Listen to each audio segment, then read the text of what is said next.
It's very important that you feel comfortable understanding your differences between an alkene and an aromatic. I may have covered it in one of the first videos, but to just clearly show you the distinguishing compounds, what they look like, and where you'll find your peaks, I decided to separate them for you just to make it clearer. So with an alkene, alkenes are double bonds. And with aromatics, or an arene is a cyclohexane ring with 3 double bonds within it. Now let's talk about a little bit more dissection between these two. The double bonds at the particular carbon where the double bond sits at is also a hydrogen. They call this a vinylic hydrogen. Please don't check my spelling. I didn't want a spelling bee, so you may find some errors within here, but hey, it is what it is. Same thing here. All of the arene has vinylic hydrogens. Because these hydrogens are connected to a unsaturated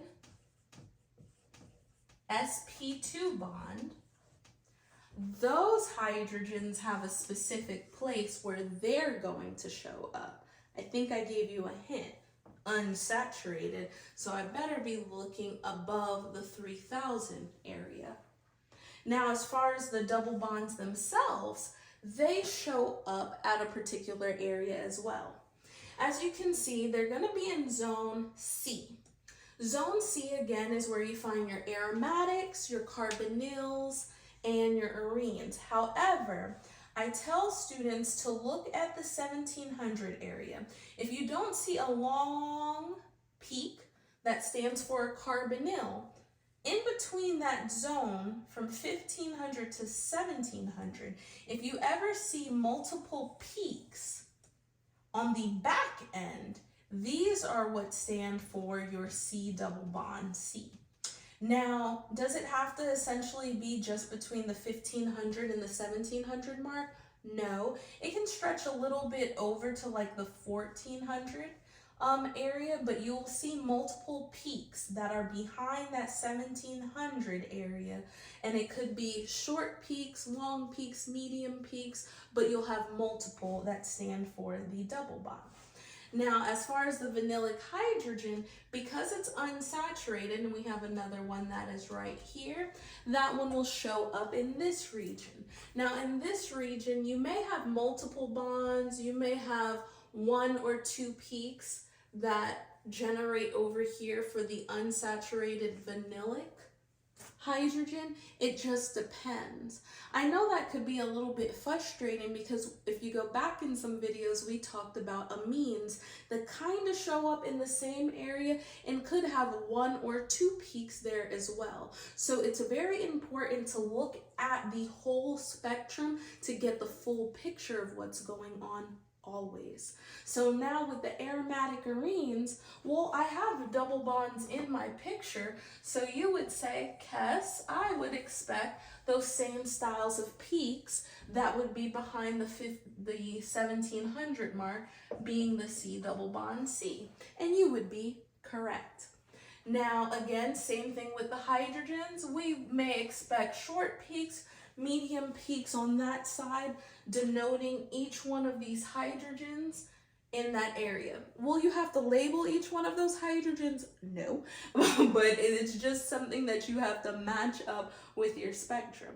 Now, because these double bonds are locked within a cyclic compound, upwardly from the 1700 to the 2000 mark, to denote that closed ring, you may see multiple bumps. So I just call these bumps that also show up from 1700 to 2000.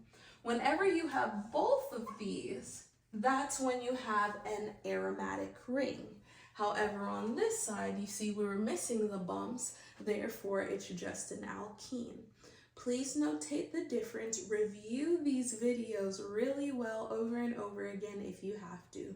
So when practice comes in, it makes it so much simpler. So remember, treat IR like a matching game. It's really about knowing your zone. What do I find in zone A? What do I find in zone B, C, and D? When is it important for me to look in particular zones? Because we talked about when we have carbonyls, I need to sometimes check my fingerprint. So now you're trying to create a specific way of thinking when approaching these IR spectrums. I promise you, it's not as hard as it seems. I promise. All you have to do is practice. Everyone hates that word, but quite frankly, once you see the pattern, you'll never forget it. Trust me when I say this. Well, you trust me anyway, because that's why you're here. So thank you again for joining me on my page, KhemWithKess. Please make sure you leave your comments below, you follow, like, and share with a friend who needs to understand infrared spectroscopy.